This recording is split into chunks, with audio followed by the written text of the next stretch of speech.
நான் எப்போ பிரியாணி செஞ்சாலும் பிரியாணி குழஞ்சிடுதுன்னு வருத்தப்படுறீங்களா? இந்த மாதிரி ட்ரை பண்ணுங்கள். உண்மையாகவே உதிரி உதிரியான டெக்ஸ்சரில் கிடைக்கும். இன்றைக்கி தக்காளி பிரியாணி எப்படி செய்கிறதுன்னு பார்க்கலாம். பிரியாணி பாத்திரத்தில் நெய் எண்ணெய் சேர்த்து சூடானதுக்கப்புறம் பட்டை லவங்கம் ஏலக்காய் சேர்த்து பொரிஞ்சதுமே 3 பெரிய வெங்காயத்தை பொன்னிறமாக வதக்கிக்கோங்க. ஒரு கைப்பிடி புதினா கொத்தமல்லி சேர்த்து வதங்கினதுக்கப்புறம் 3 ஸ்பூன் அளவுக்கு இஞ்சி பூண்டு பேஸ்ட் சேர்த்து பச்சை வாசனை போகிற அளவுக்கு வதக்கிக்கோங்க.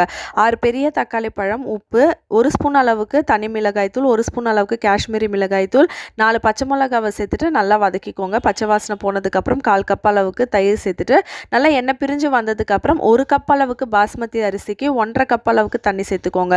மூடி போட்டு நல்லா தண்ணி கொதிச்சதுக்கப்புறம் 1/2 மணி நேரம் ஊற வச்ச பாஸ்மதி அரிசியை சேர்த்துட்டு ஒரு 2 வாட்டி நல்லா மிக்ஸ் பண்ணி விட்டுட்டு ஸ்டவ் ஃபுல் ஹை ஃப்ளேமில் வச்சுக்கோங்க.